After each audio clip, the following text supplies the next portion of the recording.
Hearing of the Subcommittee on Delivering on Government Efficiency will come to order. Welcome, everyone. Without objection, the chair may declare a recess at any time. I recognize myself for the purpose of making an opening statement. Good morning. I want to welcome everyone today to today's DOGE Subcommittee hearing on U.S. foreign aid. This hearing comes at an important time, a time where all of us are witnessing billions of dollars in taxpayer waste, fraud, and abuse being exposed across every agency of our federal government. It comes at a time where oversight of U.S. foreign aid has uncovered billions of dollars that have been weaponized in furtherance of globalist far-left ideologies. The American people want change. The American people voted for change. The American people have spoken that they no longer wish to be enslaved by the bureaucracy's agenda of undermining U.S. interest abroad. In 2023 alone, Americans privately donated over $557 billion of their own money. Corporations donated over $37 billion. Foundations donated over $103 billion. That is incredible of the American people. In 2023, nearly 76 million Americans, almost 30% of Americans, formally volunteered through an organization. Volunteered.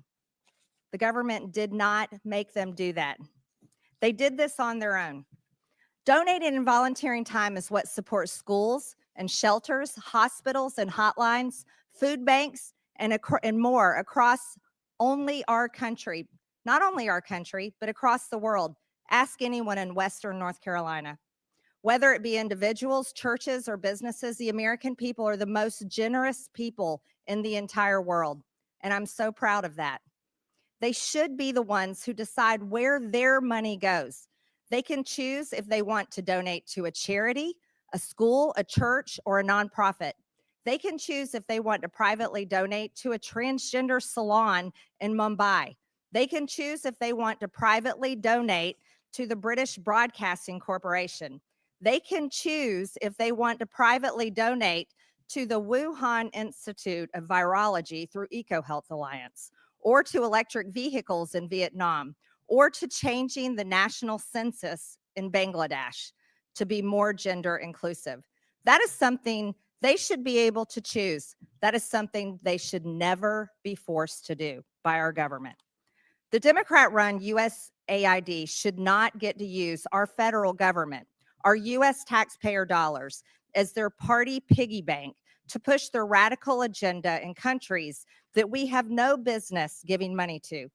96% of all political contributions from USAID employees go to Democrat Party candidates or PACs. That's 96%. Not only is USAID giving $70,000 for a DEI musical in Ireland, or $50,000 for transgender opera in Colombia, or entrench their left-wing ideology across the globe, USAID has been transformed into an America Last foreign aid slush fund to prop up extremist groups, implement censorship campaigns, and interfere in foreign elections to force regime change around the world. That is the dark truth about USAID. That is a story the American people deserve to know. Not only was USAID never designed to be what it has morphed into, but these things should never have been funded in the first place. In fiscal year 2023, USAID dispersed roughly $44 billion of aid across 160 countries and regions around the world. During the 4 years of the Biden administration, 181 countries received approximately $240 billion in U.S. development aid, with Ukraine being the top recipient. Other top recipients include Ethiopia, Jordan, Israel, and Somalia. So after hundreds of billions of taxpayer dollars have been distributed throughout the world, has the world become safer? No. Has the world become more stable? No. Is the perception of the United States around the globe any better? No. but have some of the most anti-democratic principles like censorship and the canceling of elections been funded through USAID because of opposition to the ruling regimes? Yes. Has money through USAID been funneled to terrorists? Yes. Foreign aid from USAID to the UN, particularly the UN Relief and Works Agency for Palestinian refugees in the Near East, is directly funding Hamas terrorists. Humanitarian relief intended for the Afghan people was diverted to the Taliban. Money intended to support democracy is being used as a slush fund for liberal propaganda supporting terrorist, gender ideology, diversity, equity, and inclusion, climate activism, censorship, and regime change. Do you think this is what the American people think of when they think of foreign aid? Absolutely not. Taxpayer funds have literally been used to undermine US interest and counter American foreign policy goals under the guise of foreign aid. This is unacceptable, and the American people agree. Thankfully, President Trump has taken action to address these issues. The election of President Trump was a clear mandate by the American people that they will no longer tolerate this. He is putting an end to the foreign aid slush fund, ensuring the hard-working American taxpayers' dollars are supporting America First policies and taking care of our own people at home. And we will do the same. With that, I now recognize Ranking Member Stansbury for the purpose of making an opening statement.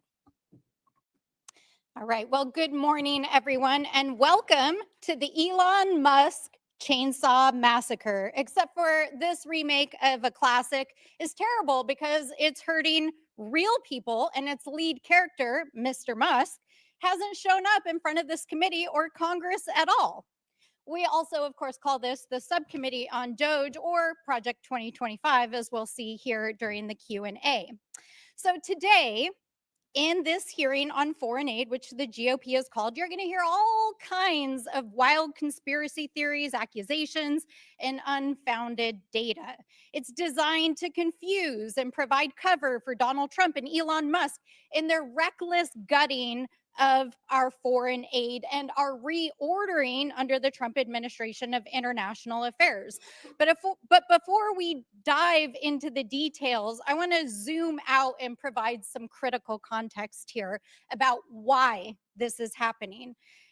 So first of all, let's talk about what happened over the last 2 weeks as the administration took an abrupt about face in international relations after 64 years of USAID and supporting our allies in Europe, turning its back on longstanding allies and now suddenly embracing and enabling US foreign adversaries.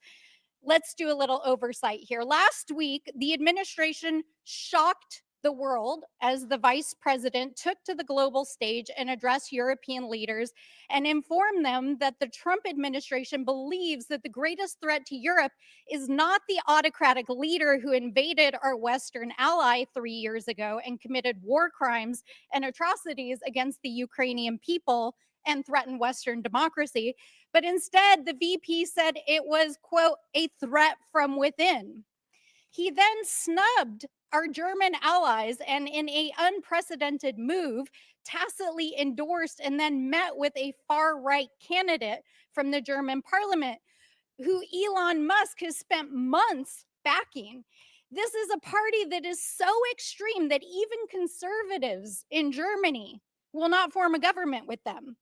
Then, over the weekend, Donald Trump went on a wild rant on social media, embracing Vladimir Putin and repeating Russian propaganda, trying to rewrite history and falsely claim that Ukraine started a war against its own people.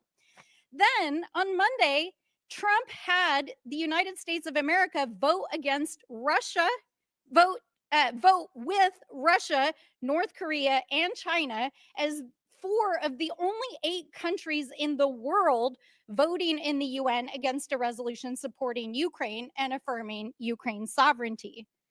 When you think about what this means in the context of American history, it's truly astonishing. That same day, which was only 2 days ago, the administration announced that they would proceed with firing another 2,000 USAID workers, even as a court ruled that the administration's dismantling of the aid organization is illegal. And interestingly, one of the main opponents of USAID programs is Donald Trump's buddy, Vladimir Putin. Why? Because among the programs that the US was funding before the funding was frozen was aid to Ukraine, including safe houses on the front lines, a free and open press to help keep people informed what was happening in the war, not to mention refugee resettlement in the United States. USAID was also engaged in democracy building in Eastern Europe and the Balkans, especially with the fall of the USSR. Of course, Mr. Putin didn't like that either. And these investments have been totally decimated over the last several weeks. Over the last 5 years, USAID has funded international aid to 212 countries around the world to promote international peace and security, to help maintain stability, and ensure that we are making good on America's promises. These investments are a fraction of the cost of weapons and defense, and the US in the process is able to help promote national security, stop global pandemics, prevent hunger and mass migrations, and make the world and the United States a safer place. So when we hear conservative allies of Donald Trump repeat wild and unfounded claims about international aid, and we see a coordinated attack by conservative media, think tanks like those who are here today, members of Congress, the administration, we have to ask ourselves, what is really going on here, folks? Why the hell are they so hell-bent on dismantling an organization that has been so vital to American interests and Western democracy for so long? Over the last several days, they have fired thousands of federal employees. It really does make you wonder, doesn't it? And by the way, while they've been doing that, China has actually moved in already to places in South Asia that had their funding cut and is beginning to replace American diplomacy and aid in those places. So, as we listen to this hearing today and hear from our witnesses, which I look forward to, I hope that we can get to the bottom of what is actually going on here today. And with that, I look forward to hearing the testimony. January 24th, Secretary of State Marco Rubio gave an order that came with a waiver for emergency food assistance, which was broadened even further several days later for life-saving services. Secretary Rubio has stated very clearly, we have a blanket waiver, and anybody who tells you they don't understand it, let me repeat it in very simple words. If it saves lives, if it's emergency life-saving aid, food, medicine, whatever, they have a waiver. I don't know how much clearer we can be. And if we're not applying it, then maybe we're not a very good organization and maybe they shouldn't be getting any money at all. Additionally, in-kind food assistance purchased from U.S. farmers is continuing. I'm pleased to introduce our witnesses today. Max Primorak is a senior research fellow at the Heritage Foundation's Margaret Thatcher Center for Freedom. He has more than 30 years of international work experience, including as acting chief operating officer at USAID and as a USAID contractor. From 2018 to 2019, he was an administration envoy to Iraq, overseeing a $400 million genocide recovery initiative to facilitate returns of Christians and other persecuted religious minorities. Greg Roman is the executive director of Middle East Forum. He is a frequent commentator about Middle East affairs on both national and international news channels and studied national security and political communications at American University and Interdisciplinary Center in Herzliya. Tyler O'Neill is senior editor at The Daily Signal and author of The Woktopus, The Dark Money Cabal Manipulating the Federal Government. He is a writer and commentator on federal policy and has appeared on both local and national news outlets. Finally, Noam Unger is the Director of Sustainable Development and Resilience Initiative at the Center for Strategic International Studies and a Senior Fellow with the Project on Prosperity and Development. He has served at both USAID and the U.S. Department of State. Again, I want to thank all of you for being here to testify today. Pursuant to Committee Rule 9G, the witnesses will please stand and raise their right hand.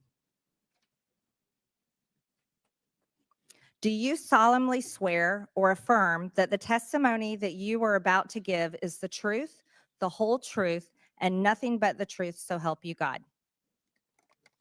Let the record show that the witnesses answered in the affirmative. Thank you. You may take a seat. We appreciate you being here today and look forward to your testimony.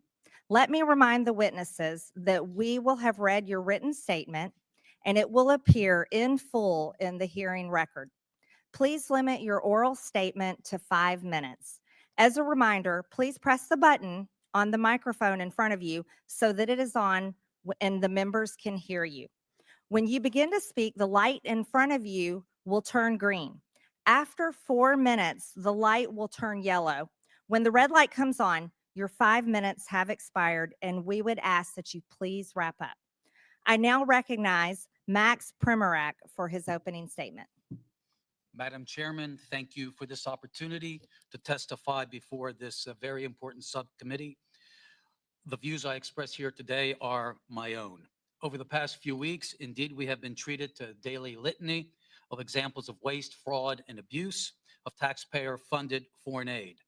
USAID and the State Department used foreign aid as a global platform to push radical and even obscene ideas that have shocked and angered the American people. One cannot help but ask, was there anyone in the room raising their hand to say, this is not a good idea? This might cost us our bipartisan support in Congress. We might lose the trust of the American people. Yes, foreign aid should be a tool to advance our national security interests. In the past, it did. Today, it does not. Frankly, it has been doing harm. While spending more on aid, there is more world poverty and hunger today, more political instability, and developing countries are more beholden to our adversaries. At USAID, I co-chaired an interagency working group that put all aid projects through a counter-China lens. That was dismantled. Instead, the Biden administration wasted billions of dollars on a global green agenda that forced poor countries to rely on China for their energy needs. These countries sought more trade with and investment from the United States to bind our countries closer together. Instead, they got transgender, diversity, and abortion programs that have alienated billions of people. Despite what we hear in the media, there is no linkage between how we do aid and our national security. South Africa has received billions of American aid dollars, yet is China's main Africa partner. South Africa is the S in BRICS. It supports Hamas and Iran and opposes us at every turn at the United Nations. Last summer, Mozambique and Tanzania, other large aid recipients, conducted 2-week military exercises with the People's Liberation Army, expanding Communist China's power projection to the lip of our Atlantic Ocean. 19 of the top 20 USAID recipients are members of China's Belt and Road Initiative. While acting chief operating officer at USAID, I approved strong vetting policies for our humanitarian assistance in countries swarming with terrorists. But that too was ignored by the Biden administration. Vast sums of US money have been diverted to fund terrorists in Gaza, Syria, Yemen, and Afghanistan.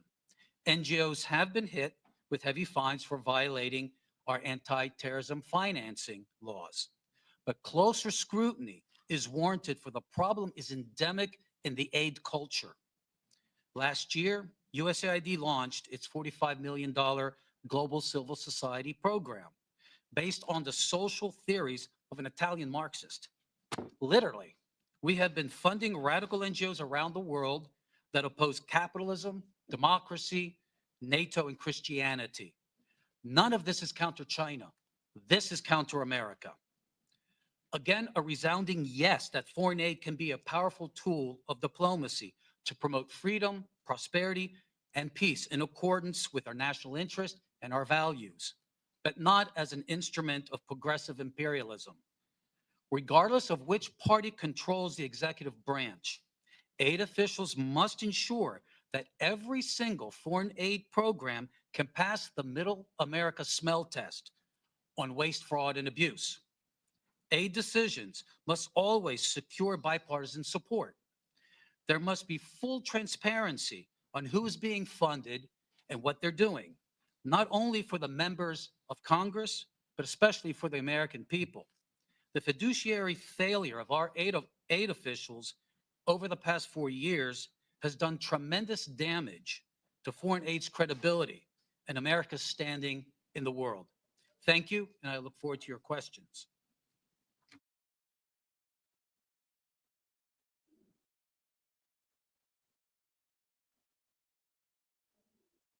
Thank you. I now recognize Greg Roman for his opening statement.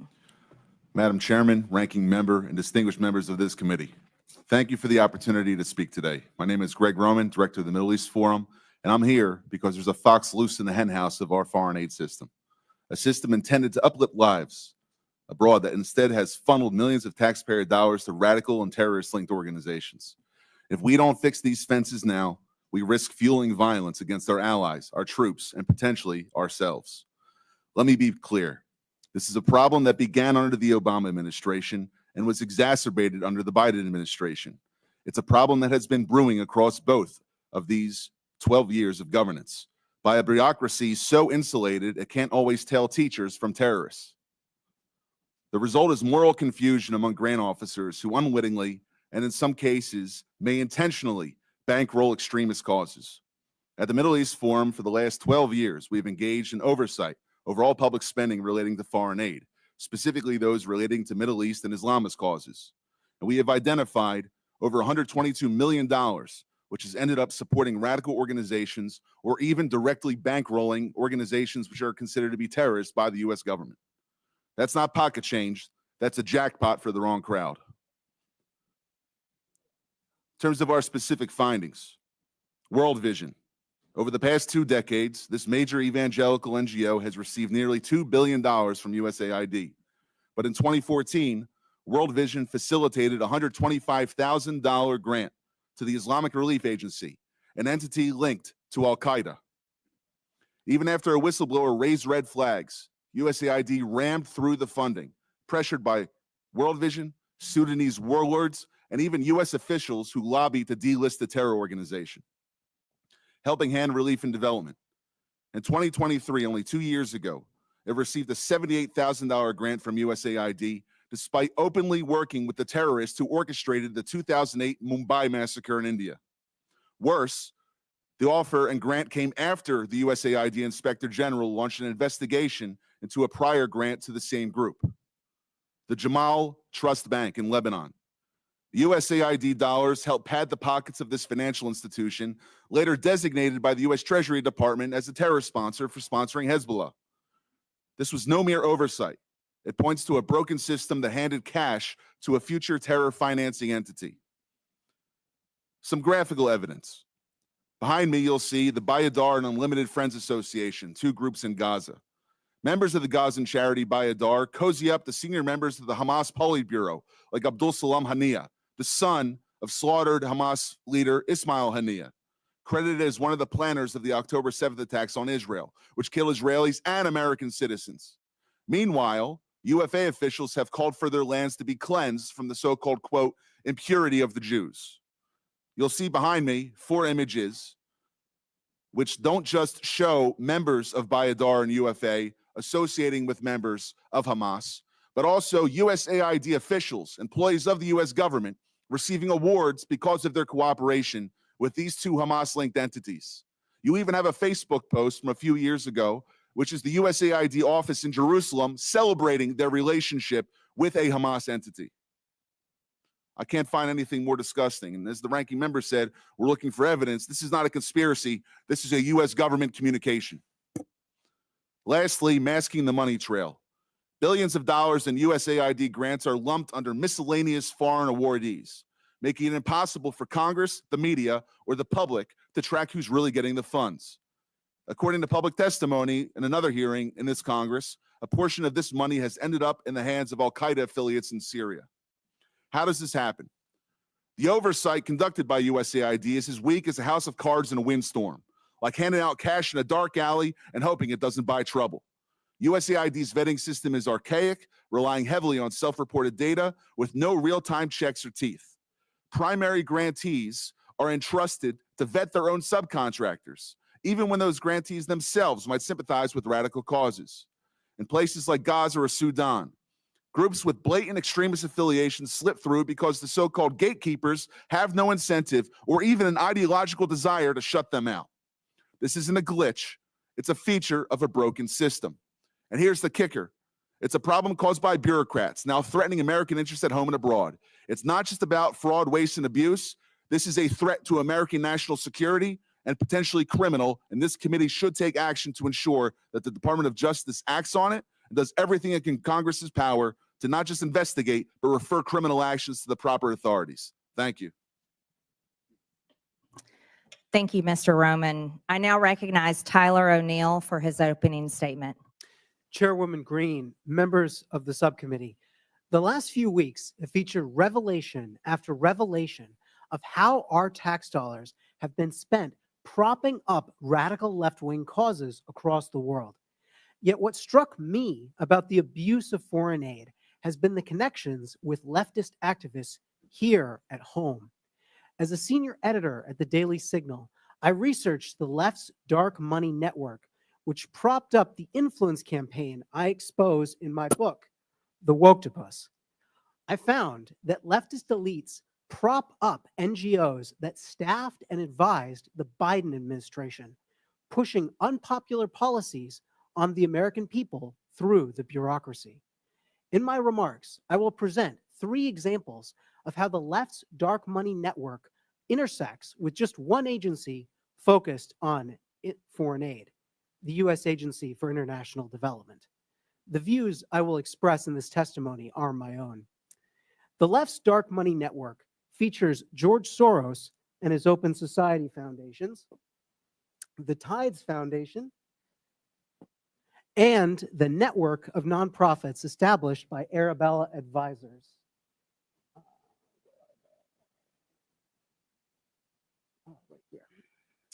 These groups, which you can see on this chart, funnel cash to DEI, transgender, and climate alarmist causes, divisive issues that the Biden administration prioritized over addressing the concrete needs of the American people.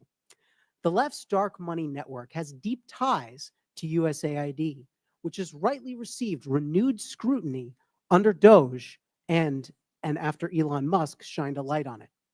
While the Open Society Foundations has stated that it does not receive funds from USAID or direct USAID's spending, the Soros-founded nonprofit has a long history with USAID. In 2001, the Soros Foundations Network, which became Open Society, listed USAID among its donor partners. Open Society and USAID have jointly funded the Organized Crime and Corruption Reporting Project, a news outlet that attacked conservatives for, you guessed it, criticizing Soros. Open Society and USAID also jointly fund the East-West Management Institute. Among other things, the institute launched court changes in Albania that critics allege resulted in the prosecution of Albanian opposition leader Sali Berisha, silencing the opponent of the country's socialist prime minister. Open Society has hired at least 5 former USAID staff, including at least one high-level official who worked at USAID providing services amid political transitions in foreign countries. Former USAID Administrator Samantha Power met at least twice with Open Society leaders. USAID has directly funded a different organization in the left's dark money network, the Tides Center. The agency has awarded more than $27 million in grants to the center. You'll find the Tides Foundation right here.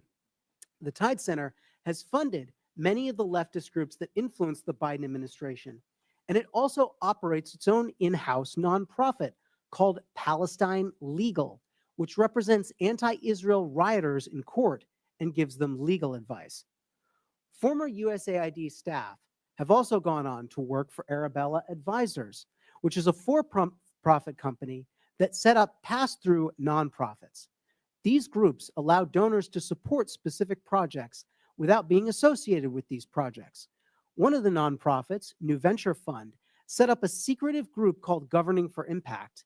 Even though Governing for Impact had existed for barely 2 years and did not appear in a Google search at the time, its leaders met with and advised top staff in the Biden administration, executive-level bureaucrats who oversaw the vast federal bureaucracy. Leaders of the Rockefeller Foundation, another funder in the left's dark money network, previously held roles at USAID, including the former administrator, who now serves as the foundation's president. Other USAID staff have gone on to work at the nonprofits that staffed and advised the Biden administration, including the Center for American Progress, the Human Rights Campaign, and the American Civil Liberties Union. Personnel is policy, and these connections between the left's influence campaign on the Biden administration and USAID reveal how woke elites have captured the enterprise of foreign aid. Thank you. Thank you. I now recognize myself for 5 minutes of questions. And I will inform this committee and the public watching that pardon? Oh, sorry. I'm sorry, Mr. Unger. Apologize. I didn't mean to skip over you. I now recognize Mr. Unger for 5 minutes. Madam Chair, Ranking Member Stansberry, distinguished members of the subcommittee. I am honored to share my views with you. They are my own and not those of my current or former employers. I have served at USAID and the State Department in multiple roles and in non-governmental positions focused on U.S. foreign aid reform and global development. My government service took place during the administrations of Presidents George W. Bush, Barack Obama, and Donald Trump. Every U.S. administration since World War II has wanted to shape foreign aid in line with its goals. But strangling the system into extinction is akin to unilaterally disarming at a time of mounting geopolitical competition for partnerships globally. Throwing away our toolbox does not make us safer or well-positioned to influence the world. Our set of foreign aid tools reflects enlightened self-interest. With it, the U.S. countered communism and enhanced the education, farming productivity, and health of people around the world while also saving lives. Our international AIDS and malaria programs have collectively saved more than 35 million lives over the past couple decades. U.S. assistance has also built partnerships and economic growth. So much so that 11 of America's 15 biggest trading partners were former recipients of U.S. foreign assistance. We are now in a period of renewed geostrategic competition. China has been vying with the U.S. for partnerships across the global south, inking deals where it can. China can and will fill soft power voids left by the U.S. Other potential threats to our security are also connected to developing countries and fragile states. From the potential resurgence of ISIS in the Middle East to the spreading influence of Islamist militants and Russian mercenaries across the Sahel. On the eastern edge of Europe, Russian aggression may continue to grow unchecked, and in Colombia, the strife from neighboring Venezuela is spilling over to yield the worst violence in a generation. With that backdrop, the administration has abruptly and collectively disabled U.S. tools of foreign assistance. The White House has said it is cutting programs that do not benefit Americans. But their approach is dismantling many programs that help Americans, thereby cutting off our nose to spite our face. This is evident in many ways. First, the government has purchased more than $2 billion in food aid annually from American farmers, and American farms supply more than 40% of the food aid USAID sends around the world. But with the foreign aid freeze and stop work order, rice, wheat, and soybeans are going to waste in transit and in ports. In Houston alone, hundreds of tons of American-grown wheat have been stranded. The recklessness of the current approach is evident in health efforts, too. We need our foreign aid to prevent outbreaks of infectious diseases from spreading before reaching our shores. But U.S.-funded early detection and treatment for deadly diseases like Ebola have sputtered to a standstill. Even where very few waivers have been issued for some life-saving assistance, reports from implementers indicate that few, if any, programs have actually resumed due to payment systems not functioning and USAID staff layoffs. It is also counterproductive to eviscerate programs focused on other transnational concerns, ranging from conflict and corruption to migration and the trafficking of people and drugs. This unserious review process is additionally causing our government to be tied up in court cases that may drag on for years and prove costly in connection to broken contracts and potential violations of law. These losses are unnecessary, even if, or perhaps especially if, you believe, like I do, in the need for reforms. It is critically important to be able to differentiate between waste and congressionally appropriated projects that may reflect different policy priorities. Waste is the food rotting in ports. It's the purchased medicines that cannot be distributed. It is the cutting of programs and firing of people that then in turn prevents this administration from being able to meet its own foreign policy goals. Going forward, government will need an oversight approach to programming that includes the following. 1, a congressional notification and review process so committees can pause or halt projects. 2, implementing partners should undergo audits and submit detailed plans and quarterly expenditure reports. 3, in highly insecure contexts, there should be a vetting of key program staff against classified counterterror databases before US dollars are spent. And 4, an inspector general should be empowered to conduct investigations and other activities to help identify, prevent, and punish any proven misuse of taxpayer funding. The issue before you today is that these elements are precisely the safeguards that have already been in place at USAID. But the staffing to carry it out has just been gutted. By destroying this system of oversight, the administration has done more damage to effective programming than any specific project failures critics of foreign aid may choose to highlight. We should all care about foreign aid. We should care enough to make it better, not kill it. Congress has a role to play. Thank you. Thank you, witnesses, for your testimony. Again, Mr. Unger, I apologize. We can also confirm the World Program posted that the recent pause concerning in-kind food assistance to WFP has been rescinded. This allows for resumption of food purchases and deliveries Madam Chair, using USAID. Madam Chair, are we going member to member, or do you get to make a speech in between each witness? If you're going to As- offer evidence or You're not testimony, you're not it should be recognized. in the clock. You're not recognized. It's Here I my am. time. Here I am. I now recognize myself for 5 minutes of questions. And this committee, based on this hearing and witness testimonies, will consider recommending investigations and criminal referrals. When Joe Biden was president, his son Hunter was on the board of a Ukrainian energy company called Burisma. The prosecutor general of Ukraine at the time, Viktor Shokin, was investigating Burisma for corruption. Biden threatened, and is on video, to withhold $1 billion of USAID grant to Ukraine if Shokin wasn't fired. Mr. Primorak, is USAID supposed to be used as leverage by a president to protect his son? No, we call that corruption. Mr. Primorak, in your estimation, roughly what percentage of USAID funding is doled out to bad actors or to efforts that don't have the best interests of Americans in mind? I think what troubles me most is learning, I believe last year, following the hard work of the House Foreign Affairs Committee and Senator Joni Ernst, that USAID has been paying out over 50% to overhead charges.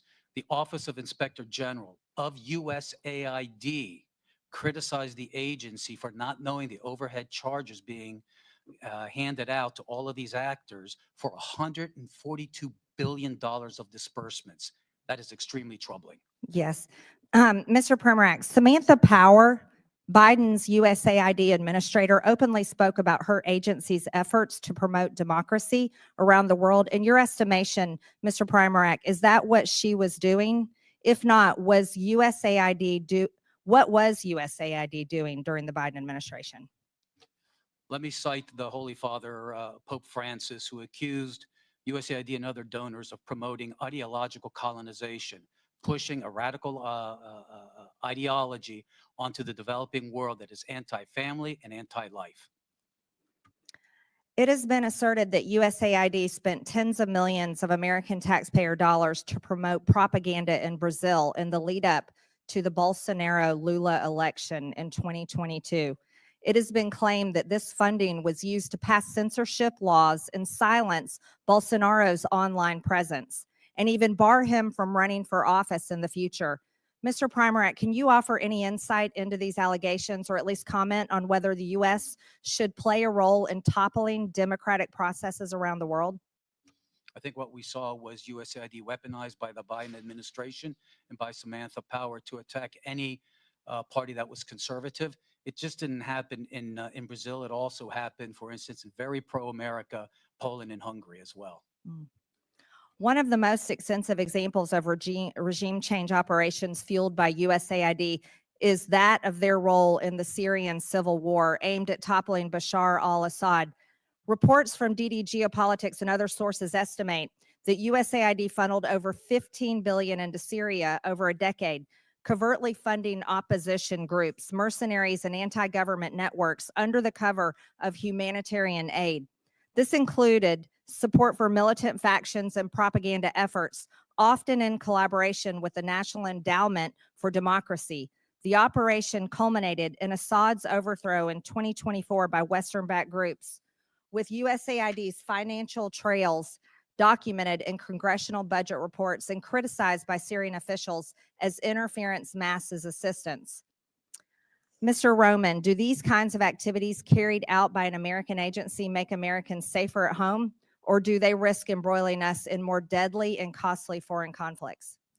When the agency is doing it according to the way in which represents American national security interests, it's correct. But when it's abused for political purposes, ideological umbrage, and sponsoring Islamism, which is inherently anti-American, it is the worst exhaustion of American taxpayer money that can be thought of, especially when it leads to the loss and danger to American lives. In 2014, during the Euromaidan uprising in Ukraine, which led to the ousting of President Viktor Yanukovych, USAID is estimated to have spent billions of dollars on civil society initiatives that were allegedly designed to destabilize the pro-Russian government. USAID specifically funded NGOs and media outlets that amplified the anti-Yanukovych sentiment in an effort to align Ukraine more closely with the West. We also know that 9 out of 10 of Ukraine's major media outlets receive funding from USAID. Mr. Roman, should Americans' tax dollars be funding propaganda? When it's pro-American propaganda, yes. But if it's supporting another regime which is inherently anti-American, no, it should have no involvement with that, which is the pattern we've seen under the Biden and Obama administrations. Thank you. I now recognize the ranking member for 5 minutes. All right. Well, thank you, everyone, and good morning. I appreciate that this committee is going to shed some light on what's going on at USAID, but I do really wish that our friend with his golden chainsaw would drop on by, because you know what, Mr. Musk, we really would like to know what you're up to. And so far, our friends across the aisle have shielded you from appearing in front of Congress. So come on down, bring your chainsaw. We'll be happy to host you. Let's dive into some of our questions with the witnesses here. Mr. Primorak, I appreciate your federal service. Thank you for serving as a Fed. I hope that you do not share some of the same sentiments we've heard here in Congress over the last several days, that our federal workers are somehow enemies of the state, but in fact are selfless, dedicated individuals who serve our federal government and dedicate their life to this work. And I understand that you were the author of the USAID chapter, Project 2025. Is that correct? Yes, that is correct. And I was intrigued to read it last night because there was a number of things that I agreed with, both in your testimony and in the chapter. In fact, some of the things that I agreed about are that U.S. foreign aid is a powerful tool, that it should align with national security interests, that we should not be empowering foreign adversaries. And I, too, am also deeply concerned about autocratic regimes like our adversaries in China, who are aggressively investing in soft power at the expense of the United States. And I also agree strongly with all the witnesses that we need reforms to our foreign aid, that we need more oversight, vetting, auditing, and inspection of what is going on. However, and I recognize that Mr. Pramack, you didn't really touch on this in your oral testimony here today. I was surprised that in Project 2025 and some of your other statements, that one of the primary areas that you really have disagreed with the foreign aid that has happened under other administrations is in the areas specifically of climate change, LGBTQ rights issues, and promoting diversity and DEI. Is that correct? Yes. Yes. And although you did not testify as much today here about these issues, I want to just make sure you do believe in climate change, correct? Climate change, sure. Climate Yes. changes all the time. I'm a big reader of history. And you can Yes. see throughout the millennia, there's been Absolutely. And you massive changes in understand that climate. right now our allies in the Pacific who are on the front lines in pushing back against Chinese authoritarianism are requesting climate assistance from the United States because they are facing some of the most extreme impacts of climate change, correct? According to USAID It's just a document, yes or no, sir. You there's been a understand drop that of about our Pacific 99% allies, right? of people killed by climate change. 99% drop. Sir, the So it's not question is, radicalism, do it's good you infrastructure. understand that our Pacific allies, who we have defense agreements and compacts with, are asking the United States for climate assistance as for the exchange to provide a place for the United States, for example, to push back against Chinese authoritarianism? You understand that, correct? Yes, under Trump 1, Yes. we were Okay. helping So those that is islands. why we are involved in providing financial assistance and foreign aid around climate change, in addition to the fact that it is a global threat. Now, I understand that you also, and I'm not even going to use the language here because I very much disagree with it. But I just want to ask, you agree that LGBTQ people exist and have human rights, right? Absolutely. We were Yeah. doing that under Trump Okay. 1. And you also agree that our governments and our institutions should look like and reflect the people that they represent, especially overseas? It's part of being able to actually engage with foreign governments, correct? If we want to do counter China, there's nothing more that has I'm alienated asking billions you a of very people than pushing straightforward an question. ideology that they resent. Okay. Well, I see that you're not interested in engaging in the conversation. And while we can agree to disagree, I'll take this as a difference in values, maybe worldview. But I just want to point out here that this perfectly aligns with what the Trump administration is doing and trying to gut programs around diversity, equity, inclusion, supporting LGBTQ rights and human rights overseas, and climate change, and helping our allies overseas. And this is not waste, fraud, and abuse. This is a different worldview. You can't just call something waste, fraud, and abuse because you disagree with it. Now, Mr. O'Neill, it's nice to see you here again. Oh, I am out of time and I will circle back. Thank you. I now recognize the gentleman from Texas, Mr. Cloud, for 5 minutes. Thank you, Chairwoman, and I appreciate you holding this hearing. I appreciate you witnesses for being here. It's been astonishing to watch. We already knew that there was a tremendous amount of waste, fraud, and abuse in our federal government, but to watch over the last few weeks as the extent and egregiousness of it has been revealed. I've said a number of times how aggravating it is that this government is forcing the American people to pay for the demise of their own country.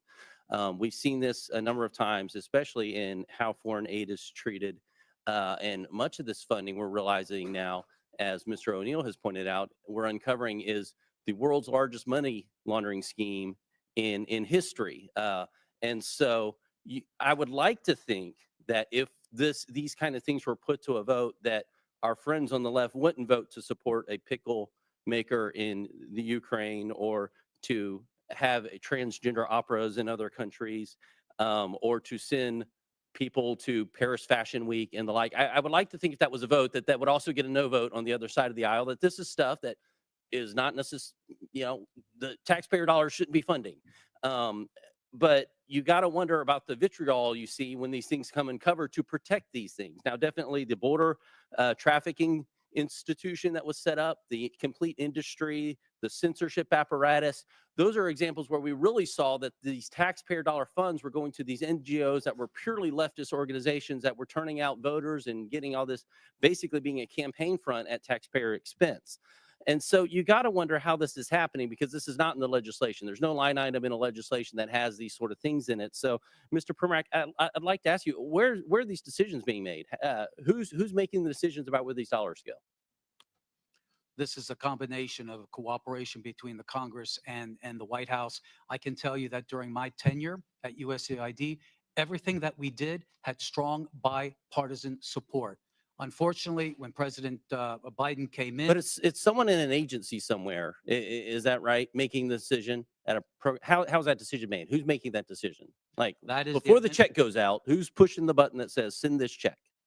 It starts with the administrator, goes down to the bureau level and the office level. But in the end, contract officers have to make sure at the Office of Acquisition Procurement that these are following U.S. laws and the policies of the president. Contract officers. Now, are these people elected? We hear a lot about elected officials making these, certain decisions. There's no one at USAID that is elected. So yeah, so the people sending the money are not elected officials. Okay, just wanted to clarify that. One of the issues we've had is trying to track this dollars once it goes out, to bring accountability to it. And there is no connection that we've been able to find to an employee ID number, for example, connected to where the grant money is going out or the contract money is going out. We're working on legislation to fix that. But one of the things that's really disturbing is the fact that some of the money that's going out doesn't even have a name of where it's going out. You talked about that, Mr. Roman. Could you speak to that for a second? It's to the tune of billions of dollars. Correct. Miscellaneous foreign awardees. The issue with it is that while the individual grantees have to apply for a vetting process that USAID conducts in terms of a government review, including with counterterrorism databases, there's a self-certification process by their sub-grantees. It's as if though you hire a contractor in your house to redo your living room, and he hires a bunch of robbers to take everything out, and you're left with the spades on the wall rather than having a fully renovated room itself. And so some of these dollars have been going to support terrorist organizations. Right. And taxpayer dollars going to support. Now, what would happen if we found a business that was funneling money to the Taliban? they would be indicted. They would be charged, go before trial, and go to jail for a 20-year sentence for money laundering or for material support for terrorism. So this is one of those cases where it's only legal if the government's doing it. Right. In the opening chairman's remarks, she was saying that this is about fraud, waste, and abuse. And if it was Right. anyone else, it's as if though a private citizen can't do this, but if a U.S. government agency or bureaucrat wants to give money to a terror organization, it's okay. Yeah, I find that atrocious. I think the American people do too. Mr. Perback, I want to touch on one thing, because I've talked to ambassadors across the world, and you hear this. We'd like to align ourselves with the United States. We don't want to align ourselves with China, but when we're talking to China, they're talking roads, bridges, infrastructure, those kind of things. Things we traditionally know as soft power. But right now, when they're talking to the United States, what they've gotten from our State Department over the last few years is social reengineering. Many of them have come to say, our nation espouses Judeo-Christian values. They don't. And even as I talk to pastors across our country who are working to send millions into missionaries, their eyes in Christian universities to understand the fact that our State Department is actually sending billions to counteract those ideals. Could you speak to that? You can quickly answer, and we have to move on. I've spoken to many foreign African officials, for example, when they're meeting with Mr. Blinken, they were ready to talk counter-genocide. Instead, they got to social reengineering. I now recognize the gentleman from Massachusetts, Mr. Lynch, for 5 minutes. Thank you, Madam Chair. First of all, I want to thank the witnesses for helping the committee with its work. I've been here a while, so I was here actually when President George W. Bush was confronted with wars in both Iraq and Afghanistan. And in the midst of that, members of this committee, I was in the lead because I was chair of the National Security Subcommittee. We went to Iraq and Afghanistan, and we vetted some of the billions of dollars that the president spent over there. Some of it was wisely spent in the best interest of protecting our sons and daughters in uniform. Others purely wasted that I think fell into the hands of our enemies. I think that has been true of every administration that has tried as they might to strengthen America's national security by investments abroad. I do want to say that what troubles me greatly is that now we have a cessation of all foreign aid. And, just take Ukraine, for example. I know it's been $174 billion in aid from the U.S. to Ukraine. It's important to note that that $174 billion, most of it was spent here in the United States, and paying defense workers and defense contractors and putting Americans to work. 90% of that on the defense side. And then when you look at the grain shipments that we have made, not only to Ukraine, but to others, because obviously their agricultural systems are inoperable right now, those are American farmers. And Madam Chair, I would like to ask for unanimous consent just to submit this article from the Associated Press entitled "The USAID Shutdown is Upending the Livelihoods of Farmers and Other Americans." Without objection. Thank you, Madam Chair. So, and what also troubles me is that now we have a president saying that Ukraine started the war. And Mr. Ullman, you're a really smart guy. You're up on this stuff. You pay attention. Do you seriously believe that Zelensky invaded Russia? Okay. No, sir. Okay. I'm just happy to hear say that. I expected that, but look, members on this committee, some are new, so some weren't there, but we all sat in classified briefings for months where our defense and intelligence personnel would brief us and say, okay, this week, Vladimir Putin is moving his armored divisions from Vladivostok in eastern Russia, 4,000 miles, and positioning them in front of the Ukraine border, anticipating an invasion. And then, afterwards, after the invasion, actually 2020, I think it was, Putin took credit, said, I ordered the special operation against Ukraine. And yet, we have a president saying the opposite. He's saying that Ukraine invaded Russia. They started the war. And it's just, to restate Mr. Primarak's question, was there one Republican in the room that raised their hand and said, no, Mr. President, that is a lie. That is false. I didn't hear anything. Not one of my colleagues corrected the president and stood up to him and said, no, Mr. President. No, Mr. President. It was Russia. It was Russia that started that war. They invaded Ukraine. And it's right for the U.S. to stand with Ukraine and their people. I didn't hear any of that. That's what troubles me. I had instances where I agreed with George W. Bush on some things. And I had plenty that I disagreed with. But, that's Congress's role here. That's our job, to call out the truth to power. And so this idea that all foreign aid should be suspended is an attack on common sense. It's an attack on American national security for this country, and we should be more careful. I agree. Let's look at the areas where we're spending foreign aid in an area and in a way that is good for U.S. national security, and let's get rid of the stuff. Some of it you've already pointed out that it is not in our central interest. That's a good process that I would like to engage in. Thank you, Madam Chair. I yield back. I now recognize the gentleman from South Carolina, Mr. Timmons, for 5 minutes. Thank you, Madam Chair. My colleagues across the aisle are quick to judge the actions of this president in the early days of his administration. But I didn't hear any loud voices from across the aisle when President Biden, who was clearly experiencing severe cognitive decline, ran this country. I don't even know who was running the country. I don't know who was making the decisions. I don't know how those decisions were being formed and who was signing the executive orders he was engaging in. So it's just very rich that I'm hearing all of these concerns about President Trump's efforts to negotiate peace in Ukraine and the manner in which he's going about it. And I hate it, but I think I have to set the record straight, because President Trump and his team went to Munich to the security conference just weeks ago, and they were engaged in diplomacy. They were trying to create an opportunity for the United States to have a financial and economic interest in the future of Ukraine. And that was through a minerals deal.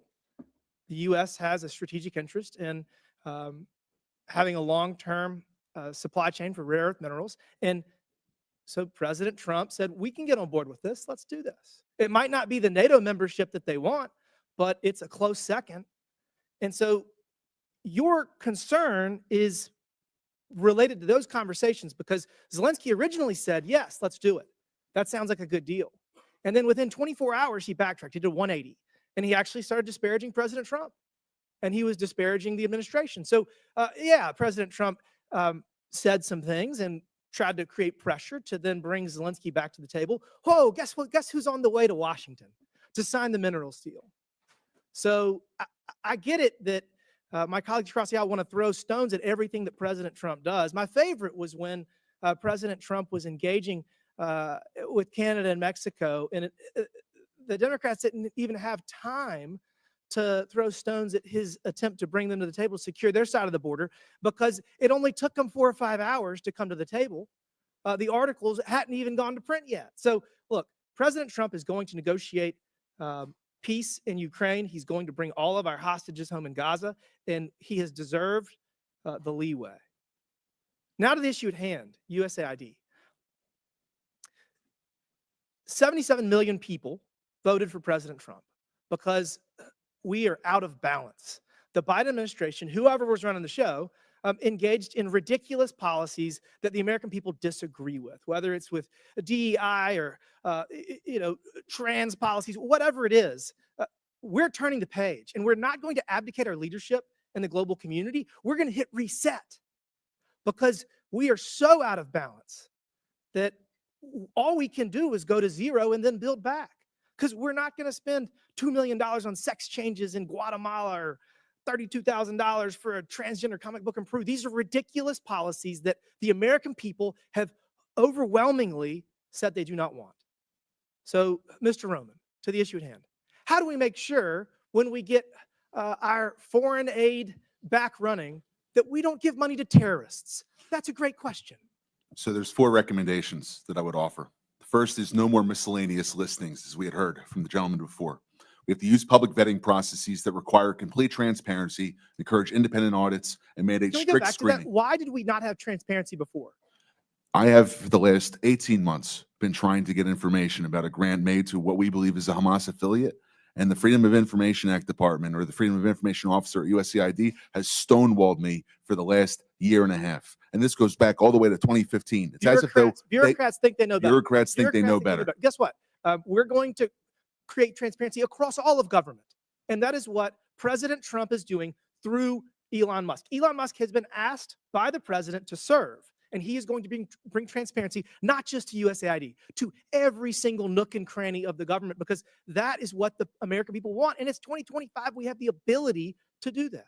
Mr. Roman, continue. What else can we do to make sure? I'll go quick. I know we're limited. Stronger accountability mechanisms, clawback provisions, stiff penalties for misuse, criminal investigations if you go towards the terrorism financing. The State Department, under Secretary Rubio's review, must have a roadmap for better oversight. And lastly, the legislature must give teeth to its funding bills. We have to be able to have robust penalties, transparency mandates, and real-time oversight tools, rather than waiting 3 years to get reports from contractors when they've already committed the violation past the Thank you statute for of that. limitations. I'm out of time. We all know sunlight is the best disinfectant, and that's the path forward. With that, Madam Chair, I yield back. Thank you. A member of the public audience made an obscene gesture. It was caught on camera to a member of Congress. I would like to remind everyone in the hearing room to follow the rules of decorum. Capitol Police will now remove the offender, and I expect members of the audience to maintain decorum. We'll take a pause for a brief moment.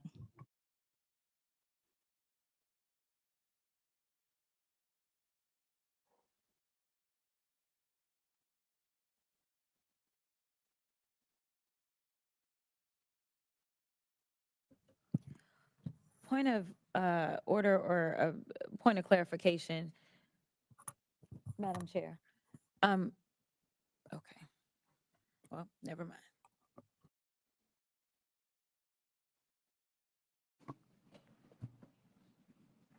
Do you have a parliamentary inquiry? Nope. Okay. I'm okay now. I now recognize the gentleman from California, Mr. Garcia, for 5 minutes. Okay, well, thank you to our ranking member, our chairwoman, and I want to thank our witnesses for also for being here today. Thank you all for joining us. So this is obviously our second hearing on Doge, and certainly as Elon Musk and Donald Trump work together to destroy our federal agencies.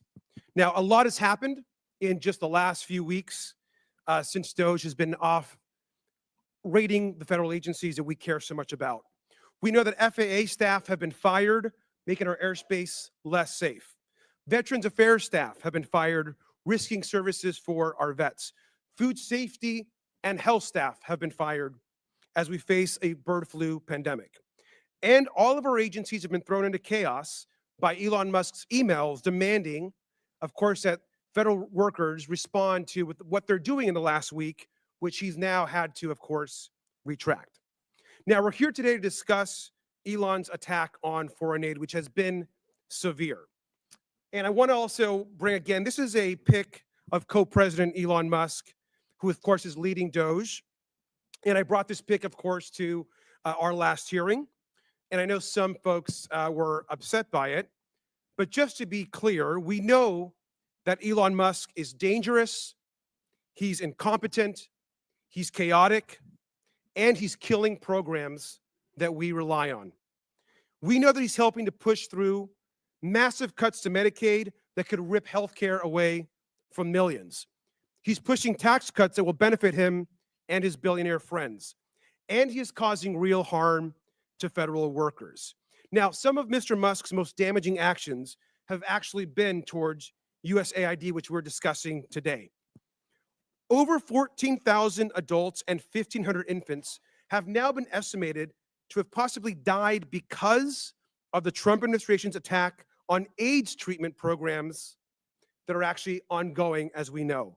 They're hurting real people and damaging our national security. Now, if you look at this chart and you look at all spending in the government, and you want to look at foreign aid, of course, of which USAID is a part of, it's less than 1% of our total budget. USAID spends around $40 billion per year. Around $40 billion per year of this entire federal budget. Meanwhile, other parts of the budget, including, for example, the Defense Department, spend almost 16% of all federal spending in fiscal year 2025. In fact, about half of other discretionary spending in this chart. Now, the Department of Defense is the only agency to never pass an audit. USAID actually passes audits all the time.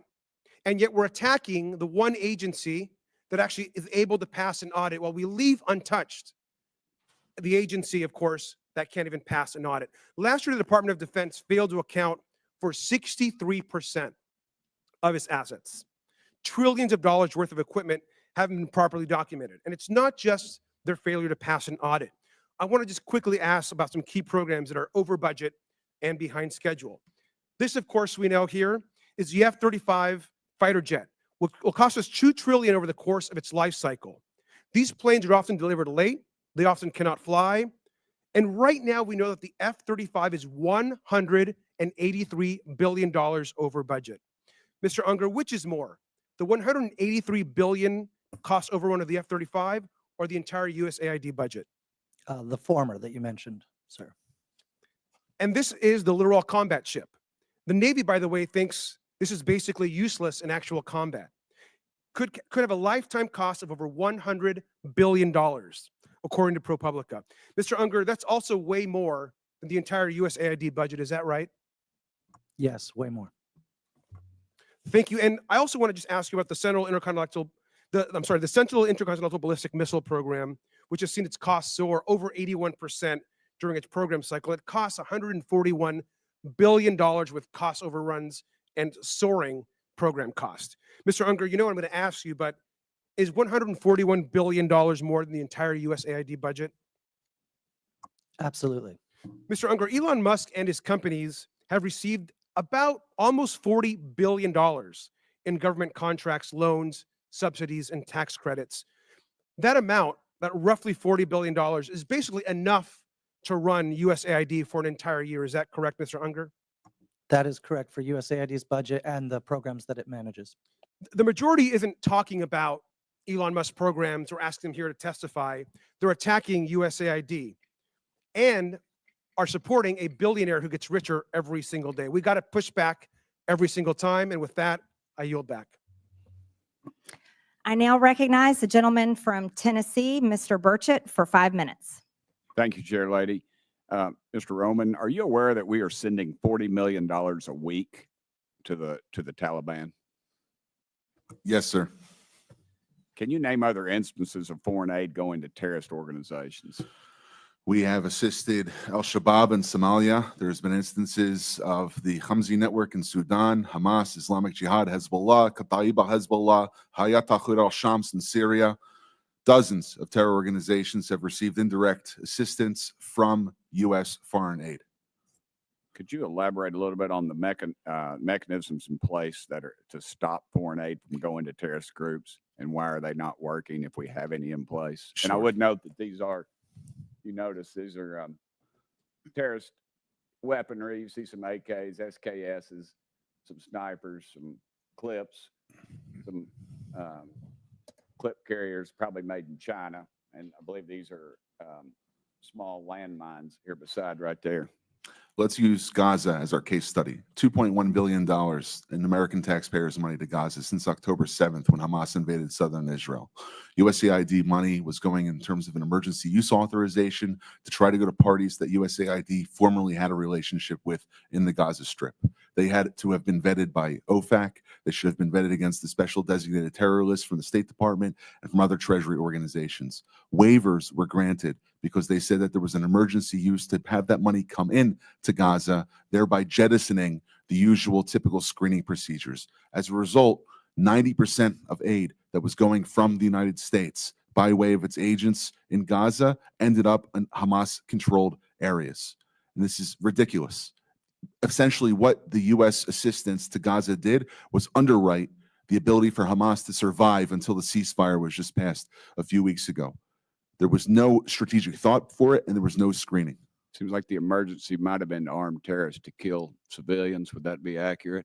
That's accurate. And even more than that, Samantha Powers, the administrator for USAID, was intent on having Israel not be able to defend itself. To not be able to defend it. Correct. Mr. Primorak, is that correct? How do you say that? Primorak? I got Burchett, man. Nobody gets mine right, so don't worry about it. What is it? Primorak? Perfect. All right, thanks, brother. How did terrorists exploit our foreign aid loopholes? Well, we have a lot of our Can international. you pull your mic up? I'm sorry. Can you hear me? Yes, sir. You have international NGOs and UN agencies actively lobby here in Washington, D.C. against vetting policies that would prevent it. I was the senior vetting officer at USAID, and what Hold we on a did. second. Did you say United Nations is doing this? The UN? Sure, everybody who's getting money lobbies here. That they're lobbying against us. I'm sorry, Mr. Roman. There's actually Trump. someone who used to work for one of those lobbies, the largest NGO lobby, Interaction. One of our co-witnesses here worked for them from 2018 to 2023. USAID effectively self-funds its own external private lobby that then goes back to Congress and asks for more money for USAID. So the taxpayers fund this lobbyist who's working against American interests. Correct. Possibly killing our allies and possibly Americans. They bring together groups in Washington that overseas work with groups that kill Americans. Yeah, I don't need a flow chart to show that. I appreciate it. Do you think USAID programs have been aligned with the national security interests of the U.S.? No, they have not. They have actually helped China. Mr. Roman? No. Okay. How do these programs compromise our national security, Mr. Primorak? They actually push China.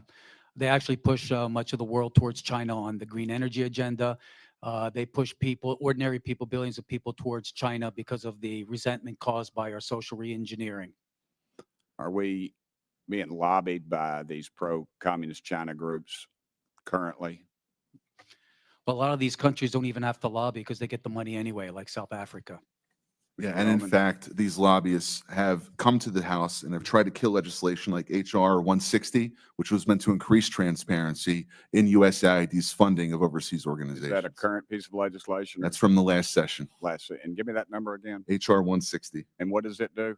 It was meant to give U.S. lawmakers the ability to have higher transparency in terror financing investigations aimed at scrutinizing extremist groups. Mr. Premack? We had a regulation before we left in the last administration that anybody who touches money in countries where there's terrorists, those names have to go through databases, terrorist databases. That was overturned by Biden. Overturned by Biden. Chair Lady, I am currently 5 seconds, but I wanted to mention something. There's a lot of rhetoric used on this committee, and I would urge my friends on both sides of the aisle, let's stick to the actual information. This rhetoric is, I've received death threats, and I know the Chair Lady has, and it needs to stop. We need to tone it down. Thank you, Chair Lady, and thank you. Thank you, Mr. Burchett.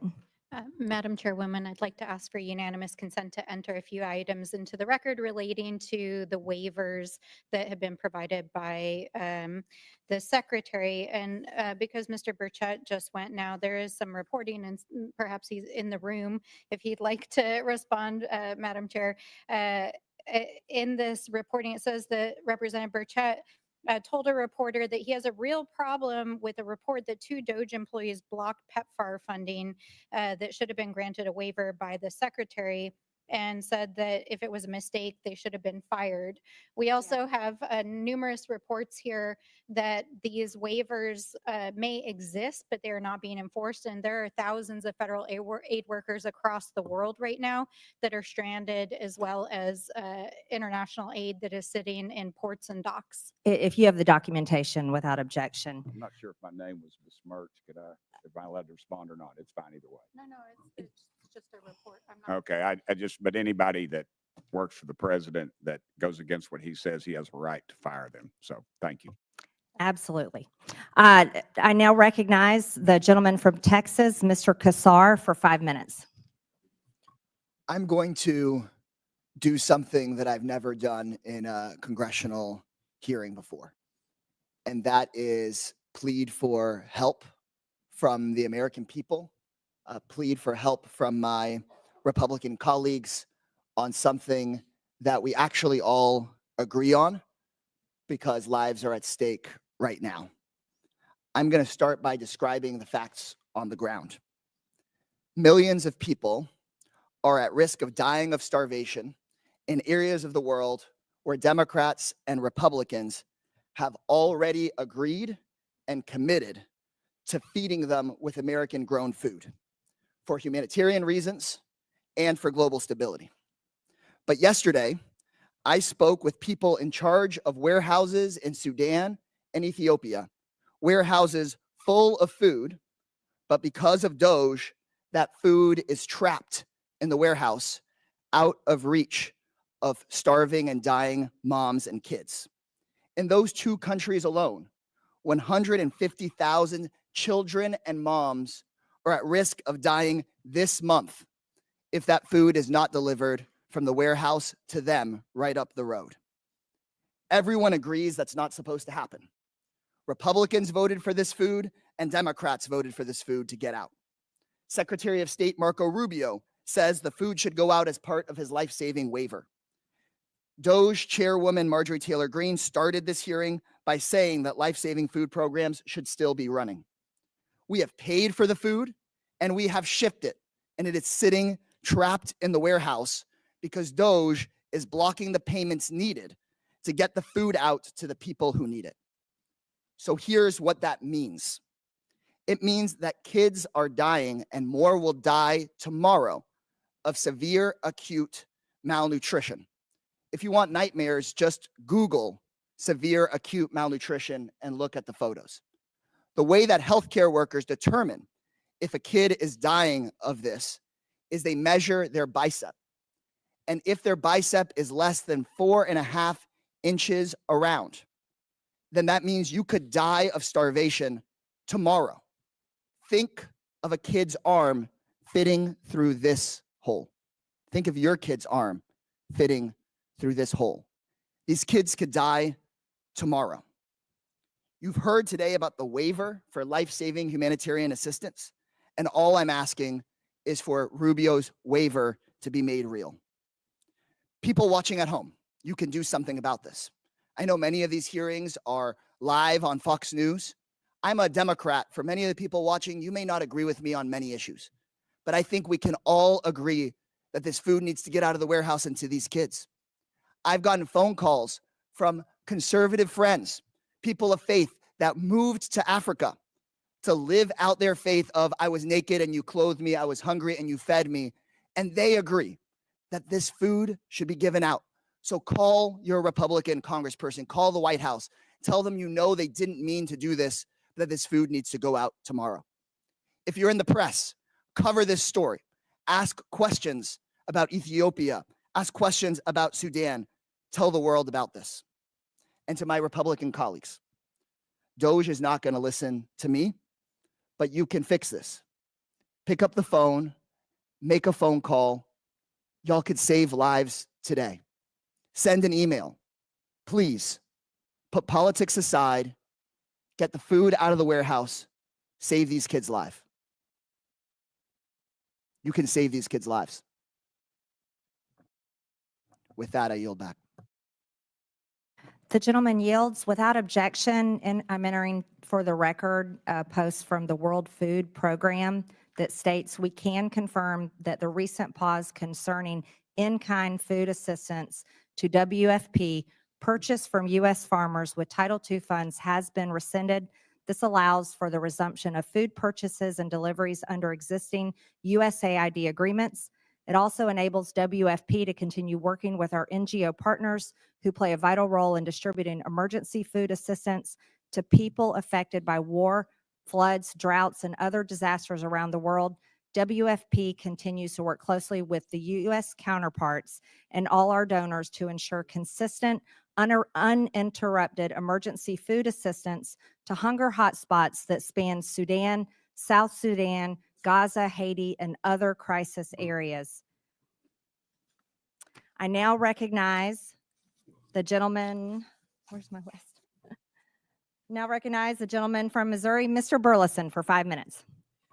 Thank you, Madam Chairwoman, and good morning to our witnesses.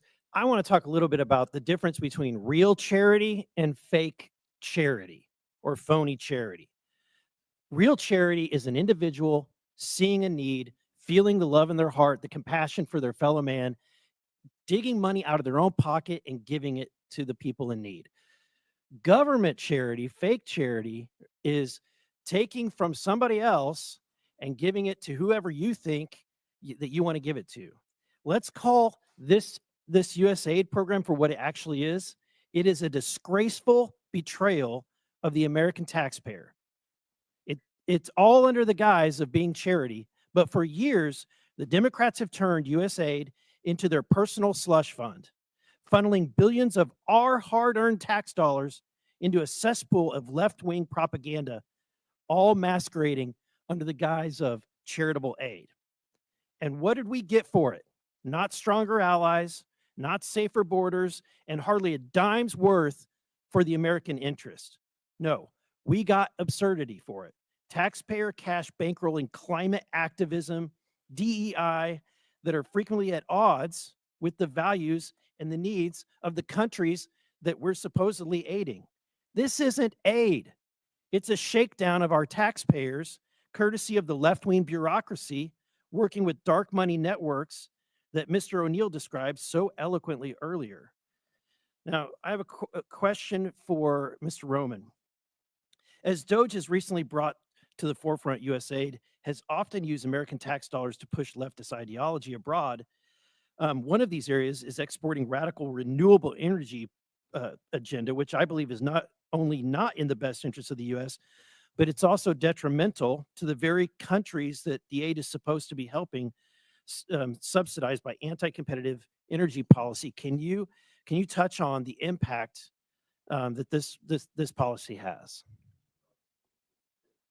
Without being a meteorologist or climatologist or geologist, I can't necessarily speak about energy, but I can speak more largely about the sponsorship of agendas which are anathema to American interests abroad.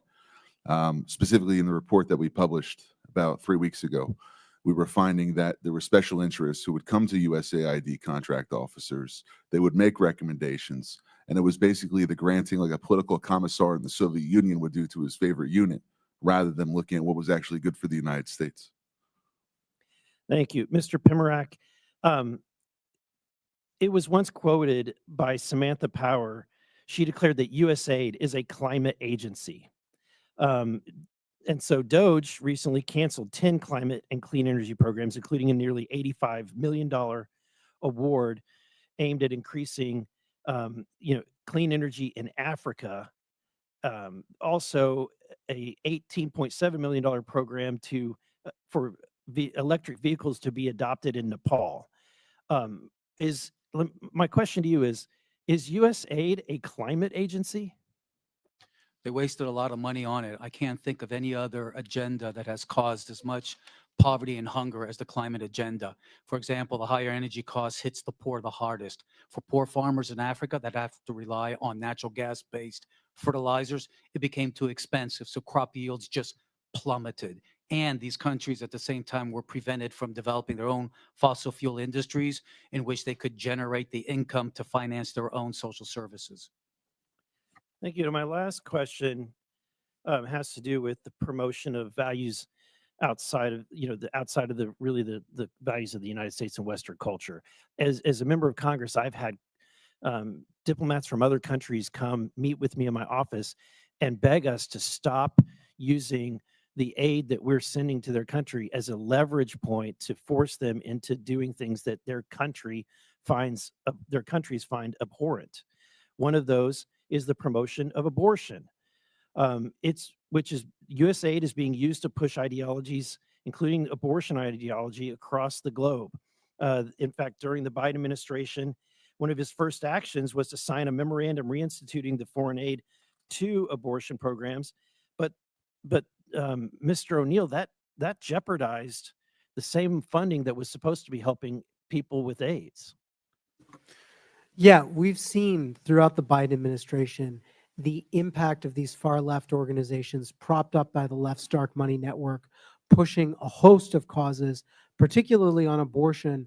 I have a big chapter talking about the prosecution of pro-life protesters. Thank you. I yield back.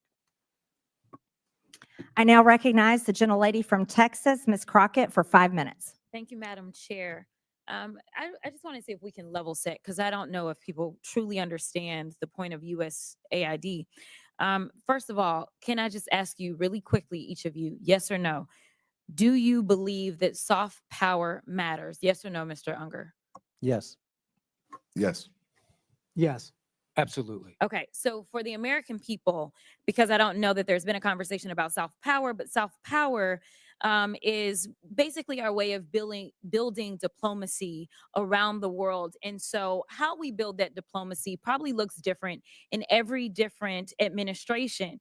But the issue that I have right now is that some would argue that we've taken a butcher knife where we need a scalpel, or others would just say that we are throwing out the baby with the bathwater. But either way, we are not accomplishing our goal, because as it's been laid out, we have people that have gone hungry, we have people that have died. So let me try to make sure that people understand what it is that soft power is, which is building diplomacy. The next part of that I want you to understand, those of you that are watching, is that as members of Congress, we do have congressional oversight to the extent that we actually travel the world. We go, we sit down with world leaders, we talk to them about the programs that we have, we talk to them about trade. We also have an opportunity to go and visit and talk and see exactly how our dollars are being spent. And if you are a good member of Congress, you do that. And I do want to tell you about an experience in Africa, but I got to get through these other remarks. So if I have a chance, I'm going to tell you why I believe in this with my whole heart. We all know that my Republican colleagues have a weird fetish with dictators or wannabe dictators. So it should not come as a surprise that they're here attacking global democracy programs. For 6 decades, USAID has been vital in reducing global poverty and hunger, helping to resolve health threats like the Ebola outbreak, which reached Dallas, where I represent, in 2014, and countering regional threats from Russia and China. Not only is pro-Putin President Trump threatening economic warfare against our closest allies and partners, He's blaming Ukraine for Russia's invasion, threatening military force against Greenland, and starting tariff wars with Canada and Mexico. He's also defying a court order to release billions of dollars in U.S. foreign aid. This committee should be providing oversight of the executive branch's illegal impoundment of federal funds. But we're here today so that the chairwoman can peddle new conspiracy theories about U.S. foreign aid. The dismantling of USAID is just another part of the Republicans' chaotic foreign policy and pro-dictator agenda. Republicans are turning their backs on American farmers who provide nearly half of USAID's global food assistance. I'm gonna stop here really quickly, because I think what happens is that when the American people hear that we're sending out money, they believe that we're just dropping bags of money places. And that's not what we do. But let me tell you, China does.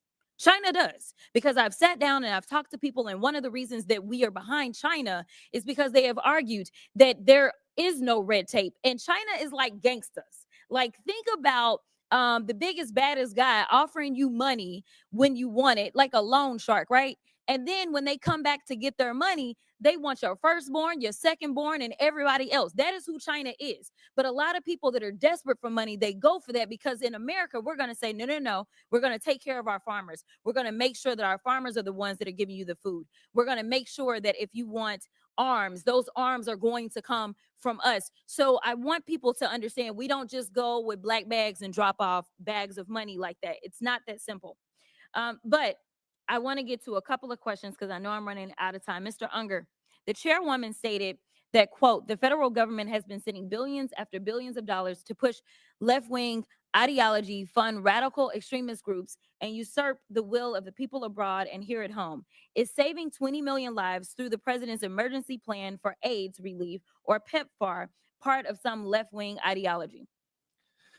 Yes or no? 'Cause I'm- No, in fact, Okay, I gotta PEPFAR go. was created by Republicans. It was created by Republicans. Thank you for that fact. In fact, it was a Bush, a Texan. What about eradicating polio in nearly every country and cutting malaria deaths in half? No. Okay. So here's the other thing, and I don't know if anybody knows the answer to this question. We have been talking about USAID and trying to pretend like it's the devil, but when we look at the numbers, is it 50% of our budget that goes to USAID, Mr. Unger? Yes or no? The money that goes to AID is less than 1 cent if all of the federal budget is $1. Thank you. It is less than 1% of our budget. So we are focusing on less than 1% instead of the other 99%. I need the American people to wake up and recognize and start asking questions about these other areas, such as The where gentlelady's Elon time Musk has gets his money. expired. I now recognize the gentleman from Georgia, Mr. Jack, for 5 minutes. Chairwoman, I'm Chairwoman, sorry. I wanted to ask for unanimous consent to enter an article into the record from this morning. It is an article from the Washington Post this morning titled, "Judge Orders Trump Administration to Pay Millions in USAID Funds That the UN World Food Program is owed more than $820 million in funds," from just this morning. Without objection, so ordered. Mr. Jack? Well, thank you, Madam Chairwoman, and I want to commend you for holding hearings, trying to ensure that the taxpayer dollars is held accountable. Our last hearing, I just want to note for the record, we discussed the $2.7 trillion over the last 20 years that has been distributed through improper payments and wasted, taxpayer dollars wasted over the last 20 years, $2.7 trillion. And one of the things I want to talk about today are some of the general waste, fraud, and abuse we've seen within the USAID program. So if I could start with Mr. Primarak, what was USAID's original mission and mandate, and how has the agency strayed from those initial priorities from your perspective? It was started in the 1960s to combat Soviet imperialism, communist imperialism, and it did a good job. It responded to a lot of natural disasters, did a good job, helped to integrate former Warsaw Pact countries as allies of the United States, did a good job. But during the Clinton administration, but especially afterwards in the Obama administration, and it went full scale under the Biden administration, started pushing a social reengineering agenda. And if I can speak to that for a moment, what would you say are the main deficiencies in USAID's vetting and oversight process that has led to this waste, fraud, and abuse? It's an aid industrial complex that refuses to have accountability and oversight. And Mr. Roman, if I could ask you just to expand upon that. Sure. I'll give you an example of the Together Project in civic space. Islamist organizations which work with designated terror organizations in different Middle Eastern countries and territories came under attack by our organization, the Middle East Forum, back in 2017. They put together a lobby which acted as an umbrella to go to Congress to say, ignore that organization that's exposing public data about money going to radical organizations. They're so-called, quote unquote, Islamophobic. So by using politically charged language, they try to cover up their associations with terror organizations. Then they went back to USAID, said, look, Congress is going to fund us now because we lobbied for successful bills and they got more money. And what steps would you say, Mr. Roman, are needed to be taken to ensure grant recipients follow the rules and cooperate with the policies in place? I think there's a gap in vetting and enforcement, allowing funds to move both directly and indirectly to extremist-linked groups. You have to have a pipeline where all the money that's coming out of U.S. government coffers is traceable exactly to which organization and subgrantee it goes to. And then if you have $1 touch one individual, that individual or that organization has to report back to be compared against U.S. vetting databases before a check is cut to them. And if I could ask the same question to you, Mr. Primerac, what are some steps we could take to ensure the grant recipients don't evade some of the requirements needed? I think we need to have a consolidated website where every single award and sub-award is on there, where not only members of Congress can look at it, but the American people who fund this can go through it. And that's the kind of transparency and accountability that's going to force folks to be careful what they do. And if I can just ask, we'll go back to Mr. Roman. I really appreciated that example.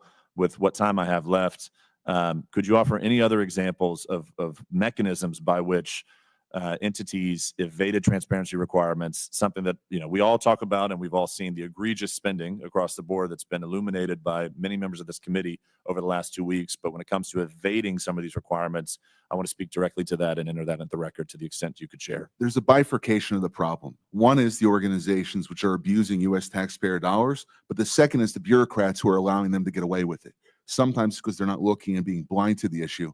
Other times because they're intentionally pursuing an ideological agenda that Congress didn't appropriate or authorize.